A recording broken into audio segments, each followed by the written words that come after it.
Rashmika Mandhana first experience ആണ്. നമ്മുടെ നാട്ടുകാരാണെങ്കിൽ നമുക്ക് വലിയ സപ്പോർട്ട് ഉണ്ടായിരുന്നു. ദുബായി പോയപ്പോഴും തിരിച്ച് കരുനാഗപ്പള്ളി വരണം എന്നുള്ള ഞങ്ങൾക്ക് രണ്ടുപേർ കൂടെ ഒരു ചാനൽ ഉണ്ടായിരുന്നു, ഉലകം ചുറ്റും വാലിബൻ എന്ന് പറഞ്ഞു. അതാണ് പടല ഉലകം ചുറ്റി. അല്ല, കാല് മുറിഞ്ഞോണ്ട് അവൻ രക്ഷപ്പെട്ടു. ശിവന് പാപ്പ കൊഞ്ചി കിട്ടി. അടി എനിക്ക് കിട്ടും. ഇപ്പം നമ്മളിപ്പോ ചായകളെ ചോദിക്കും മോനെ എന്ത് പരിപാടി ക്യാമറ എല്ലാം ഉണ്ടോ. പിന്നെ എനിക്ക് വേറൊരു ഇൻസിഡന്റ് ഉണ്ട്. ഞാൻ എപ്പോഴെങ്കിലും ഒരു ഇന്റർവ്യൂ കിട്ടുമ്പോൾ പറയണമെന്ന് ആഗ്രഹിച്ചു. നമ്മൾ കറങ്ങി തിരിഞ്ഞ് വീട്ടിൽ ചെല്ലുമ്പോ പറയും വാട്സാപ്പിൽ ഒരു മെസ്സേജ് അയച്ചായിരുന്നു, കണ്ടായിരുന്നു. ആരെ കൊണ്ട് പറ്റും 9 to 5 എന്ന് പറയുന്നത്. ആ ചായക്കടയിൽ ഞാൻ ചെന്നിട്ട് ഇങ്ങനെ ഒരു വീഡിയോ ചെയ്യട്ടെ എന്ന് ചോദിച്ചു. അത് നമ്മുടെ തുടക്കത്തിലെ സമയത്ത്. അപ്പോ ആ കടയിൽ ആളെന്ന് പറയാ, ഇവിടെ വീഡിയോ ഒന്നും ചെയ്യണ്ട, ഇവിടെ വരുന്നവർക്ക് തന്നെ വിളമ്പി കൊടുക്കാൻ എനിക്ക് വയ്യ, നീ വീഡിയോ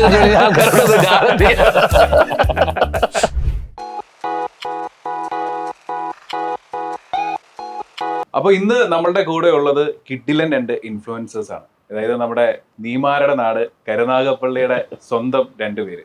ശരിക്കും ഇവരെ കുറിച്ച് പറയാനാണെന്നുണ്ടെങ്കിൽ ഞാൻ ഒത്തിരി ജഡ്ജ് ചെയ്തിട്ടുണ്ട് ഇവരെ. അതായത് വളരെ ഷോർട്ട് പീരീഡ് കൊണ്ട് കരുനാഗപ്പള്ളിയിൽ നിന്നും തുടങ്ങി ഇപ്പോൾ ദുബായ് അതുപോലുള്ള ഫോറിൻ കൺട്രീസിലെല്ലാം പോയി പ്രൊമോഷൻസും കാര്യങ്ങളും ഒക്കെ ആയിട്ട് നിൽക്കുന്നു. രാവിലെ പേജ് ഫോളോ ഒക്കെ ചെയ്ത് കഴിയുമ്പോൾ രാവിലെ നമ്മൾ ഇൻസ്റ്റാഗ്രാമിൽ എടുക്കുമ്പോൾ അജ്മലും അജിയും എവിടെയാണെന്ന് ചോദിച്ചു കഴിഞ്ഞാൽ ഇന്ന് ഇവിടെ ഉദ്ഘാടനം, ഒരു 10 മിനിറ്റ് കഴിയുമ്പോൾ അടുത്തടുത്ത് പോകും, അവിടെ ഉദ്ഘാടനം, എല്ലായിടത്തും ഇങ്ങനെ കറങ്ങി ഇങ്ങനെ നടക്കുകയാണ്. അപ്പോൾ ശരിക്കും എന്താണ് ഈ ഒരു മൊമെന്റിൽ തോന്നുന്നത്? എന്തോ ഒരു ദൈവത്തിന്റെ കൃപ അല്ലെങ്കിൽ നമ്മുടെ സുഹൃത്തുക്കളൊക്കെ സപ്പോർട്ട് കൊണ്ടാണ് തീർച്ചയായിട്ടും ഇന്നിപ്പോ നിങ്ങളുടെ മുമ്പിൽ ഇപ്പൊ ഇരിക്കാൻ പറ്റുന്ന തന്നെ ഒരു സന്തോഷം. കാരണം ഞങ്ങളിത് തുടങ്ങുമ്പം ഞങ്ങൾ ഒരിക്കലും എക്സ്പെക്ട് ചെയ്യുന്നില്ല നമുക്ക് ഈ ഒരു രീതിയിലേക്കൊക്കെ ഒരു മാറ്റം ഉണ്ടാവും എന്നുള്ളത്. നമ്മളുടെ ഒരു പാഷൻ കൊണ്ട് നമ്മളിത് തുടങ്ങി. പക്ഷെ എല്ലാവരുടെയും വലിയ സപ്പോർട്ടും ആ പറഞ്ഞ പോലെ നമുക്ക് നമ്മുടെ ഫ്രണ്ട്സ് ആണെങ്കിലും നമ്മുടെ നാട്ടുകാരാണെങ്കിലും നമുക്ക് വലിയ സപ്പോർട്ട് ഉണ്ടായിരുന്നു. അപ്പൊ അതൊക്കെ കൊണ്ട് തന്നെയാണ് ബാക്കിയുള്ള നാട്ടുകാർ പറയും നിങ്ങളുടെ നാട്ടുകാർ ഭയങ്കര സപ്പോർട്ടാണ്, അതുകൊണ്ടാണ് നിങ്ങൾ ഇത്ര ഇതായി പെട്ടെന്ന് കയറി വന്നത്. മീൻസ് നമ്മളൊന്നും ഇപ്പോഴൊന്നും ആയിട്ടില്ല, എങ്കിലും ഈ ഒരു ഇതിൽ വെച്ച് പറയുകയാണെങ്കിൽ ഇപ്പൊ നമ്മുടെ നാട്ടുകാരായാലും നമ്മുടെ സുഹൃത്തുക്കളായാലും ഓരോ പരിപാടി വരുമ്പോഴും നമ്മളെ വിളിച്ച് നമ്മുടെ ഡേറ്റ് ചോദിക്കും, നമുക്ക് പ്രത്യേക ഒരു സ്ലോട്ട് തരും, ഒരു പരിഗണന തരുന്നുണ്ട്. അതുകൊണ്ട് തന്നെ നമുക്കും ആ ഒരു സ്നേഹം എപ്പോഴും അവരോടും എങ്ങനെ മാക്സിമം കൊടുക്കാൻ പറ്റും എന്നുള്ളത് നമ്മൾ ഒരു 15 days ദുബായി പോയപ്പോഴും തിരിച്ച് കരുനാഗപ്പള്ളി വരണം എന്നുള്ള വേറൊരു സംഭവം ഉണ്ട്. അവിടെ ചെന്ന് കഴിഞ്ഞപ്പോഴത്തേക്ക് കരുനാഗപ്പള്ളി ഫുള്ള് അവിടെ കണ്ട അവസ്ഥയായി. നമ്മൾ ഞെട്ടിച്ചെന്തോ അറിയോ, ഞങ്ങൾ ഒരുമിച്ച് ദുബായി നമ്മൾ first time as A influencer പോകുന്നത്, ഫസ്റ്റ് ടൈം പോകുന്നത് അവിടെ ചെല്ലുമ്പോൾ എങ്ങനെ ആവുമെന്ന് അറിയത്തില്ല ആൾക്കാരുടെ രീതി. പക്ഷെ ചെന്ന് ഇറങ്ങിയപ്പം ഞങ്ങൾ വരുന്നുണ്ടെന്ന് പറഞ്ഞൊരു ലൈവ് ഇട്ടിരുന്നു. നമ്മുടെ ഒരു പയ്യനും ഫാമിലിയും വെളുപ്പിനും അവിടുത്തെ 3 മണിക്ക് നമ്മളെ കാണാൻ വന്നു. ചെന്ന് ഇറങ്ങിയ മുതൽ പോകുന്നിടം വരെ ആൾക്കാരുടെ ഒരു സ്വീകാര്യത എടുത്ത് നമുക്ക് ആ ചെന്നിറങ്ങിയപ്പോ അവര് വന്നു എന്നുള്ളത് ഞങ്ങൾക്ക് സത്യത്തിൽ വിശ്വസിക്കാൻ പറ്റിയില്ല. നമ്മൾ വെറുതെ ഒരു ലൈവ് ഇട്ടു. നമ്മളിപ്പോ നമ്മുടെ നാട്ടിൽ നിന്നുകൊണ്ട് ഞങ്ങൾ കരുനാഗപ്പള്ളിലോട്ട് നല്ല കൊട്ടാരൊക്കെ അപ്പൊ നമ്മുടെ ആരെങ്കിലും ഒക്കെ നമ്മുടെ സുഹൃത്തുക്കളെങ്കിലും ആരെങ്കിലും കാണും. അവിടെ നമ്മൾ തീരെ പ്രതീക്ഷിക്കുന്നില്ല ആ ടൈമില്. പക്ഷേ കരുനാഗപ്പള്ളിക്കാർ മാത്രമല്ല, മലപ്പുറം, കോഴിക്കോട്, പാലക്കാട്, നാദാപുരം, കരാമെന്നൊരു സ്ഥലമുണ്ട്. അവിടെ ഞങ്ങൾ വരുന്ന ലൈവ് ഇട്ട് ഒരുപാട് ആൾക്കാർ വന്നു. മലയാളം സക്കീർക്കൊക്കെ ഭയങ്കര ഹാപ്പിനെസ് ആയി പോയത്. അതെ, ഒട്ടും എക്സ്പെക്ട് ചെയ്തില്ല. അതുപോലെ ഒരുപാട് ഒരു വീഡിയോ അങ്ങോട്ട് പോസ്റ്റ് ചെയ്യാൻ ഒരുപാട് വർക്ക് ഇവിടെ കിട്ടി. അല്ല, അപ്പൊ ഞാനൊരു കാര്യം ചോദിക്കട്ടെ, നിങ്ങൾ ഇപ്പൊ ഈ ഒരു സോഷ്യൽ മീഡിയയിൽ ഇൻഫ്ലുവൻസേഴ്സ് ആകണം എന്ന് ആഗ്രഹിച്ചത്, അങ്ങനെ ഒരു ആഗ്രഹം ഉണ്ടാവും, ഇതിന്റെ തുടക്കം എവിടെ നിന്നാണ്? എന്നെ സംബന്ധിച്ചോളം ഞാൻ അറിയാലോ, പണ്ട് പോലെ ഫേസ്ബുക്കിലായാലും ഫോട്ടോസൊക്കെ ഇങ്ങനെ പോസ്റ്റ് ചെയ്യും. ഞാൻ എല്ലാ ഇന്റർവ്യൂവിലും പറയുന്ന കാര്യം. അപ്പോൾ എൻ്റെ നാട്ടിൽ നമ്മുടെ കരുനാഗപ്പള്ളിൽ തന്നെ ചിത്ര സ്റ്റുഡിയോ ഒരു സ്റ്റുഡിയോ ഉണ്ട്. സുഹൃത്ത് അസീം, അത് ചിത്ര സ്റ്റുഡിയോയിൽ അസീം ഫോട്ടോഗ്രാഫി എന്ന് പറയും. പുള്ളിക്കാരനെ കൊണ്ട് ഞാനൊരു ഫോട്ടോ എടുത്ത് ഇങ്ങനെ പോസ്റ്റ് ചെയ്തപ്പോൾ എന്നെ എല്ലാവരും ഇങ്ങനെ കളിയാക്കി, അറിയാമല്ലോ, കളിയാക്കിയിട്ട് പിന്നെ ഈ കളിയാക്കിയവർ തന്നെ വീണ്ടും അവിടെ പോയി ക്യൂ നിൽക്കുന്നു, ഫോട്ടോ എടുത്തിടുന്നു. അപ്പോൾ എനിക്ക് മനസ്സിലായി എന്നിലൊരു ഇൻഫ്ലുവൻസിങ് കളിയാക്കൽ നിന്ന് ഞാൻ ഉണർന്നു.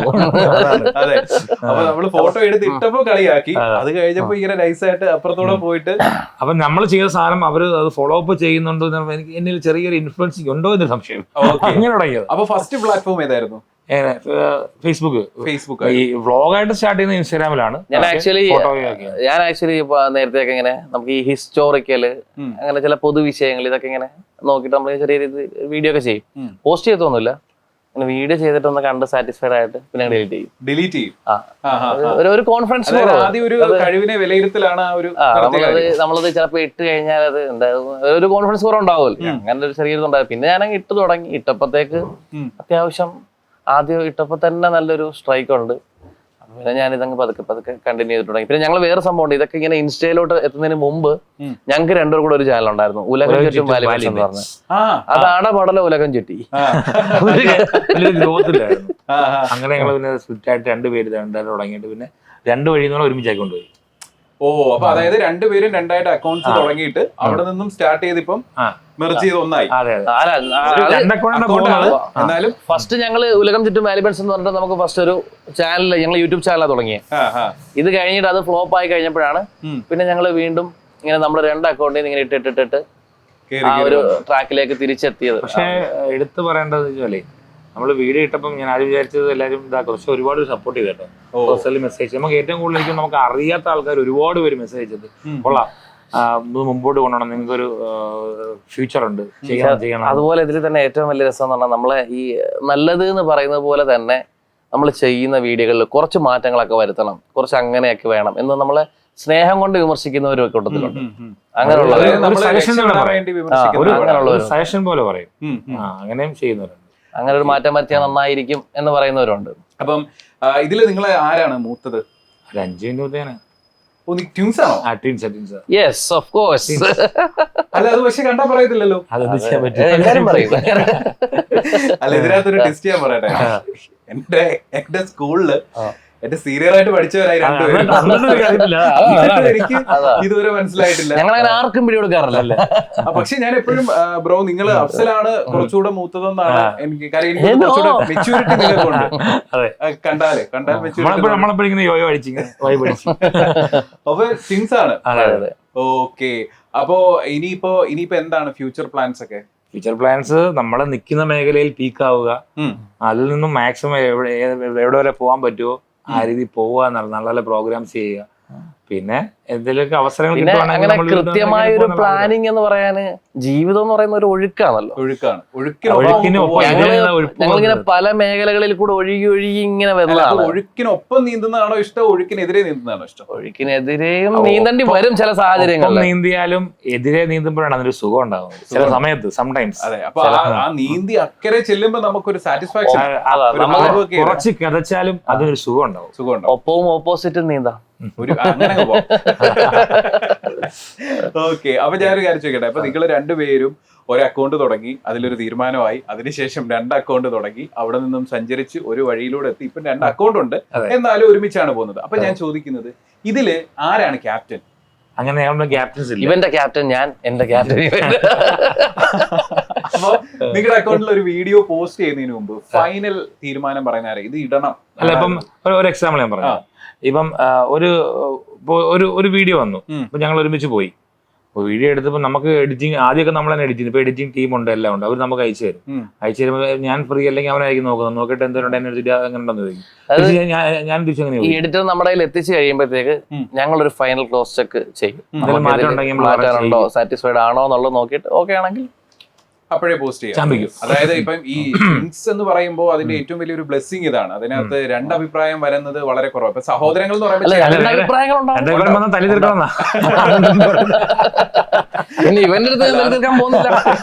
അല്ല, അതാണ് ശരീരത്തിന് നല്ലത്. അതെ, അല്ല, അതാണ് ഈ ട്വിൻസ് എന്ന് പറയുമ്പോൾ എപ്പോഴും കൂടുതലും ഈ സ്വരങ്ങൾ ഒരുമിച്ച് ചേർന്ന് നിൽക്കും. സഹോദരങ്ങളാകുമ്പോൾ ചിലപ്പോൾ അങ്ങോട്ടും ഇങ്ങോട്ടും ഒക്കെ ഒരു വ്യത്യാസമുണ്ട്. ഈ സ്വരങ്ങൾ എപ്പോഴും ചേർന്നില്ലെങ്കിലും കുറച്ച് വിമർശനങ്ങൾ അങ്ങോട്ടും ഇങ്ങോട്ടും കൊടുക്കുന്നത് നല്ലതാണ്. നല്ലതാണ്. മാറ്റങ്ങൾക്ക് അത് നല്ലതാ. അങ്ങനെ കൊടുക്കാറുണ്ടോ? പിന്നെ തീർച്ചയായും നമ്മൾ പോകുന്ന വേ ഓഫ് പാത്തിൽ നിന്നും വ്യതിചലിക്കുകയാണെങ്കിൽ അങ്ങോട്ടും ഇങ്ങോട്ടും പറയും, കൊടുക്കാറുണ്ട്. ഞങ്ങളിൽ നിൽക്കും, അത്രേ ഉള്ളൂ. അല്ല, അതാണ് ഏറ്റവും വലിയൊരു കാര്യം. നമ്മൾ ഇതുമായിട്ട് മുമ്പോട്ട് പോയിട്ട് പ്രശ്നത്തിലോട്ട് പോവല്ല. അത് ശരിയല്ല, അത് ശരിയല്ല. ഓക്കെ, പറഞ്ഞു തീർത്ത് അവിടെ നിൽക്കും. അപ്പോ ഈ സഹോദരങ്ങൾ ചെറുപ്പകാലത്ത് നിങ്ങൾ എന്തായാലും ഈ ട്വിൻസ് എന്ന് പറയുമ്പോൾ ഒരുമിച്ച് ഏതായാലും ഒരു 5 മിനിറ്റിന്റെ ഒക്കെ ഒരു വ്യത്യാസത്തിൽ ജനിച്ചവരാണ്. അപ്പം ഒരേ ഏജിൽ ഇങ്ങനെ വളർന്നു വരികയാണ്. അപ്പം ഇമോഷൻസും കാര്യങ്ങളും എല്ലാം സെയിം തന്നെയായിരിക്കും. ഒരു ചേട്ടൻ അനിയൻ എന്നതിലുപരി അപ്പം ഇമോഷൻസ് എല്ലാം സെയിം ആയിരിക്കും. അപ്പൊ അങ്ങനെയൊക്കെ വരുന്ന സമയത്ത് ഇതിൽ ഏറ്റവും കൂടുതലും ഒരു ചെറിയ കാലത്ത് കുസൃതിയൊക്കെ കാട്ടിയിട്ടുള്ളതാരാ? ഞാനൊട്ട് മോശമല്ലായിരുന്നു. ഞാൻ കുറച്ച് നീറ്റ് ആയിരിക്കും.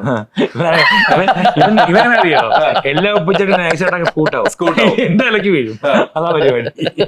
ഓക്കെ. അല്ല, അപ്പൊ ഈ കുസൃതിയൊക്കെ കാട്ടിയിട്ടുണ്ട്. അങ്ങനെ എന്തെങ്കിലും ഒരു മറക്കാൻ പറ്റാത്ത പണി, അങ്ങനെ എന്തെങ്കിലും ഒരു കാര്യം മറക്കാൻ പറ്റാത്ത ഒരു സംഭവം ഉണ്ട്.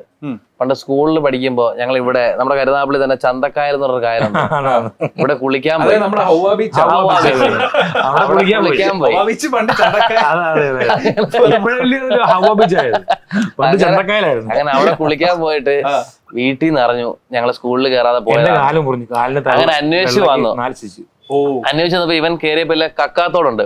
കക്കാത്തോട് കാല് സ്മൂത്ത് ആയപ്പോ അടിച്ചു കയറിയ കാലിങ്ങനെ ഇങ്ങനെ അങ്ങ് പൊളന്നു. അങ്ങനെ അതുകൊണ്ട് ഇവൻ രക്ഷപ്പെട്ടില്ല. എനിക്ക് വീട്ടിൽ അതായത് ഈ കാല് മുറിഞ്ഞോണ്ട് അവൻ രക്ഷപ്പെട്ടു. അടി എനിക്ക് കിട്ടി. ഞാൻ ആലോചിച്ചു എന്റെ കാല് മുറിഞ്ഞാൽ മതി. അയ്യോ. ഓക്കെ. അപ്പോ അതുപോലെ തന്നെ നിങ്ങളിപ്പം ഈ ഇൻഫ്ലുവൻസേഴ്സ് ആയിട്ടൊക്കെ പോകുന്നു. അപ്പം നിങ്ങൾ പരസ്പരം അങ്ങോട്ടും ഇങ്ങോട്ടും ഇതിൽ ഏറ്റവും കൂടുതലും ഒരു ഫാൻസ് പവർ ആർക്കാണ് എന്ന് ജഡ്ജ് ചെയ്തിട്ടുണ്ടോ? അങ്ങനെ ഞങ്ങൾ നോക്കിയിട്ടില്ല. ഉള്ളാരും പറഞ്ഞു ഞങ്ങളെ എനിക്ക് ഈക്വലി എല്ലാരും ഒരുപോലെ സ്നേഹിക്കുന്നുണ്ട്. ഒരു ഉദാഹരണം, ഇപ്പൊ എന്നെ കാണുമ്പോ ചോദിക്കുന്നത് ഞാൻ എന്തേന്നല്ല, അഫ്സൽ ബ്രോ എവിടെയാന്ന് ചോദിക്കുന്നത്. അപ്പൊ അവനെ കാണുമ്പോൾ തിരിച്ചാ ചോദിക്കുന്നത്. ഇനി വേറൊരു സംഭവമുണ്ട്. ഞങ്ങൾ ഈ വ്ളോഗിംഗ് ലൈഫിലേക്ക് എത്തുന്നതിന് മുമ്പ് തന്നെ നമ്മൾ ആളുകളായിട്ട് സഹകരിച്ച് ആ ഒരു നമ്മുടെ ഒരു വ്യക്തിബന്ധങ്ങൾ നിലനിർത്തി കൊണ്ടുവന്നരാം. അപ്പൊ എനിക്ക് തോന്നുന്നത് കരുനാഗപ്പള്ളിയിൽ നല്ലൊരു ശതമാനം ആളുകളൊക്കെ ആയിട്ട് നമുക്കൊരു വ്യക്തിബന്ധം. നമുക്ക് ഏറ്റവും വലിയ നമ്മുടെ വിജയം സൗഹൃദവും.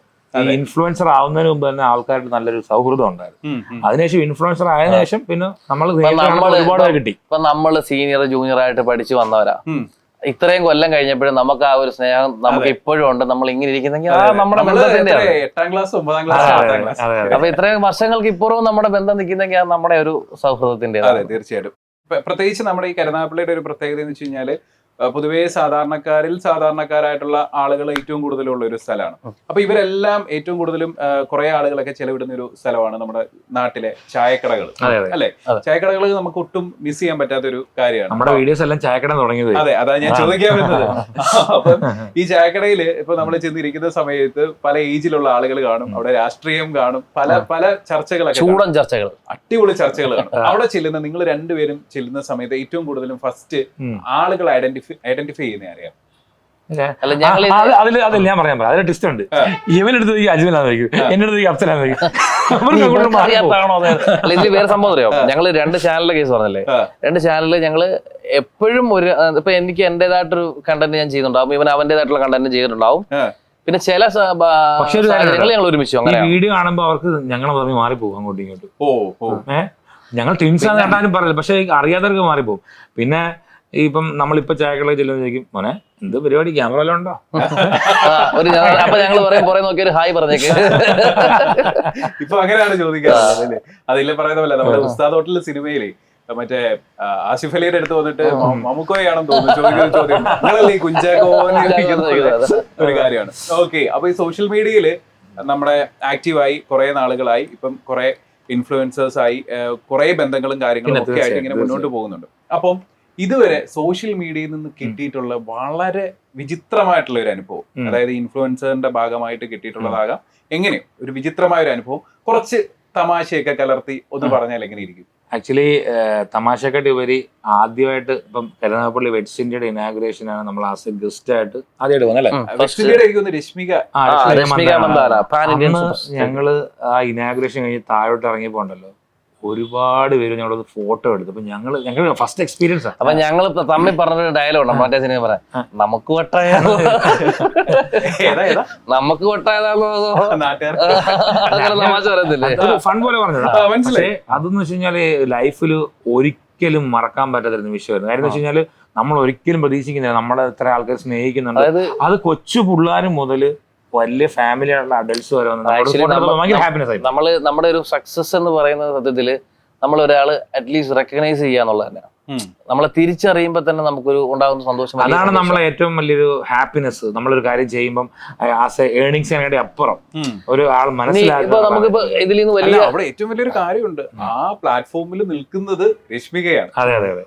അവിടുന്ന് വന്നിട്ട് നിങ്ങളുടെ അടുത്ത് ഇത്രയും ആളുകൾ കൂടണമെന്നുണ്ടെങ്കിൽ അതൊരു നമ്മുടെ നാട്ടുകാര് എന്നുള്ളൊരു ഇതുണ്ടാവുമല്ലോ. പിന്നെ അന്ന് ലക്ഷ്മിക മന്ദാനയായിട്ട് നമുക്ക് ഇന്ററാക്ട് ചെയ്യാൻ പറ്റി, കരുനാഗപ്പള്ളി പറ്റി ചോദിക്കാൻ പറ്റി, അങ്ങനെ ഒരുപാട് അവസരങ്ങൾ.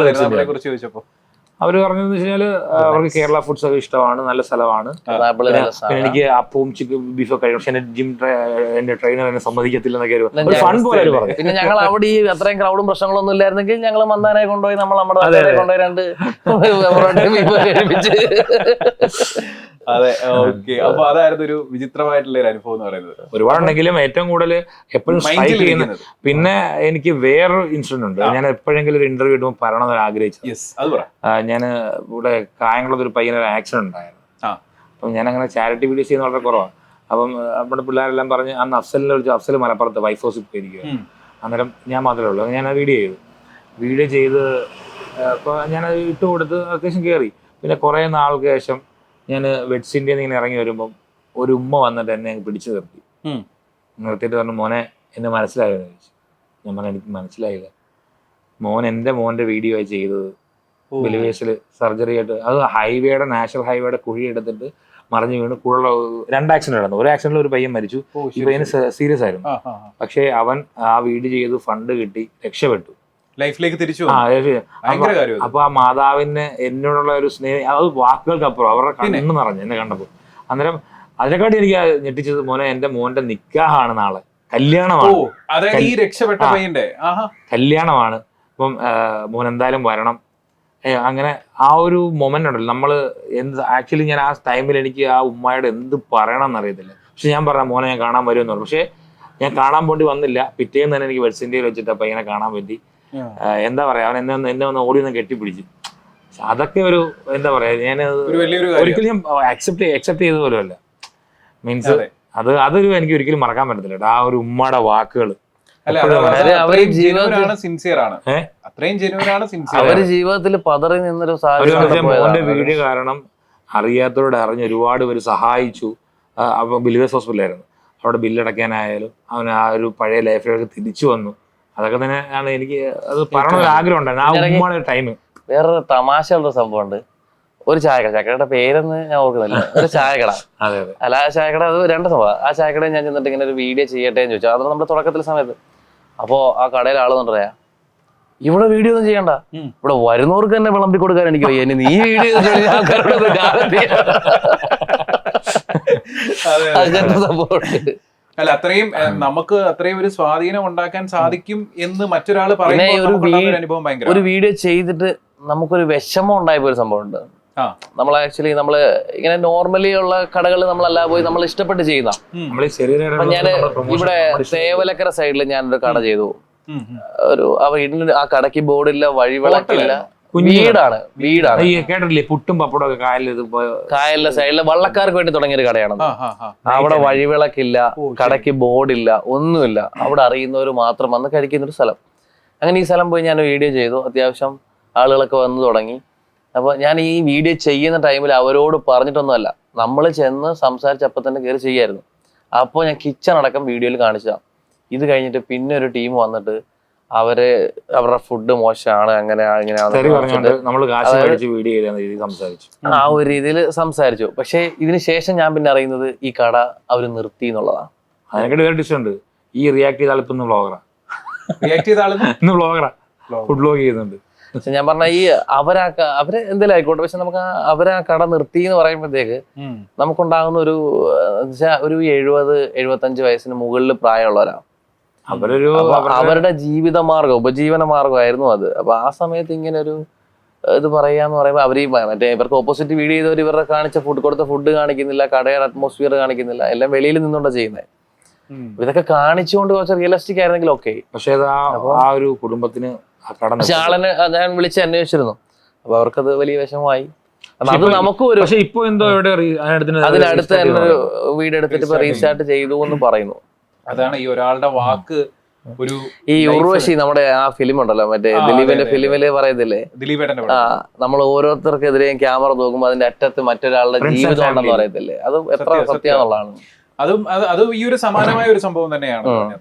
മറ്റുള്ളവരുടെ വേദനകളെ അതൊരു കണ്ടന്റ് ആക്കി എടുത്തിട്ട് ചെയ്യുമ്പോൾ അത് നമുക്ക് ആലോചിക്കാൻ പറ്റുന്നില്ല. ഞാൻ പറയാം, നമുക്കിപ്പോ സിമ്പിൾ ആയിട്ട് നമ്മൾ ഒരുപാട് കടകളിൽ പോകുന്ന, നമുക്ക് ഫുഡ് ഇഷ്ടപ്പെട്ടില്ലെങ്കിൽ നമ്മൾ വീഡിയോ ചെയ്യത്തുമില്ല, അവരോട് പേഴ്സണലി പറയും നിങ്ങൾ ഫുഡ് കുറച്ച് നന്നാക്കിയാൽ നിങ്ങൾക്ക് നല്ലതായിരിക്കും എന്നൊരു സംഭവം നമ്മൾ പറയും. നമ്മൾ ദ്രോഹിക്കുക എന്നൊരു ഇതിലേക്ക് നമ്മള് എന്തായാലും അവരുടെ ജീവിതം മാറുക. വേറെ കാര്യമുണ്ട്, ഒരാളെ വേദനിപ്പിച്ചിട്ട് നമ്മൾ കയറി വന്നു കഴിഞ്ഞാൽ നാളെ എന്തായാലും നമുക്ക് അതിനൊരു നിലനിൽപ്പുണ്ടാവില്ല, നമുക്ക് തിരിച്ചടിക്കും ഉറപ്പായിട്ടും. അപ്പോൾ അങ്ങനെയാണ് കാര്യങ്ങൾ. അപ്പം മറ്റൊരു കാര്യം ചോദിക്കുന്നത്, ഇപ്പൊ ഒരു വീട്ടില് രണ്ട് മക്കളല്ലേ നിങ്ങൾ രണ്ടുപേരും? മതിയല്ലോ ഓക്കെ. അപ്പൊ രണ്ടുപേരും ഇൻഫ്ലുവൻസേഴ്സ് ആയി സോഷ്യൽ മീഡിയയിൽ ഇങ്ങനെ തിളങ്ങി നിൽക്കുകയാണ്. ശരിക്കും വീട്ടിൽ നിന്നുള്ള ഒരു പ്രതികരണം, സപ്പോർട്ട്, അങ്ങനെയുള്ള കാര്യങ്ങളൊക്കെ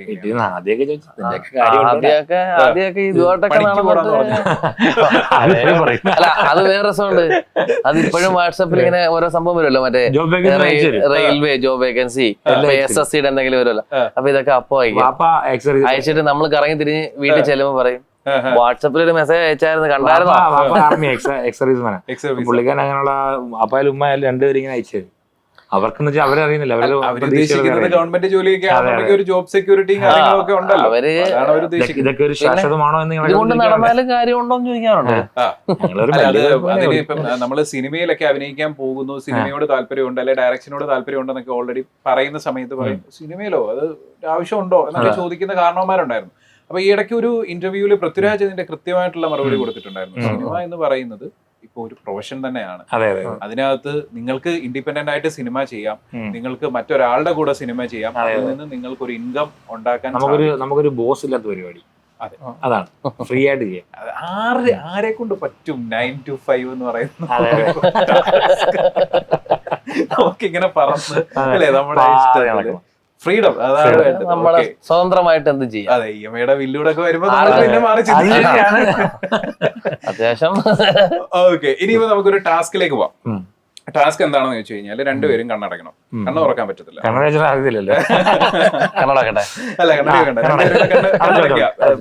ഇതിൽ കള്ളക്കളിയില്ലേ. അപ്പം സംഗതി ഇത്രയേ ഉള്ളൂ. ഞാനൊരു കുറച്ച് ക്വസ്റ്റ്യൻസ് ചോദിക്കും, അതില് കൈവെക്കണം. ആരാണ് അത് എന്നുള്ളത് കൈവെക്കണം. ഇപ്പൊ രണ്ടുപേരും കണ്ണടക്കും. ഓക്കെ, കണ്ണടച്ചു.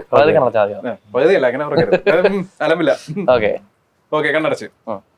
അപ്പം നിങ്ങളുടെ കൂട്ടത്തില് കൂടുതൽ മടിയനാരാ?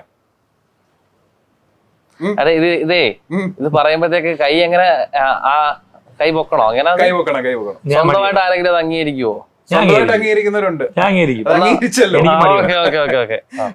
എനിക്ക് മടിയുണ്ട്. ഓക്കെ, അപ്പൊ അടുത്തത് നോക്കാം. ഫുൾ ടൈം ഫോണിൽ നോക്കിയിരിക്കുന്ന ആരാ? നമ്മൾ രണ്ടുപേരും ഉണ്ടെന്ന് തോന്നുന്നു. രണ്ടുപേരും അതുണ്ട്. ഓക്കെ, ഇതില് ഏറ്റവും കൂടുതലും ഭയങ്കര ഓക്കെ, ഇതില് ഏറ്റവും കൂടുതൽ പെട്ടെന്ന് ദേഷ്യം വരുന്ന ആർക്കാ? ഞാൻ തന്നെ ആണ്.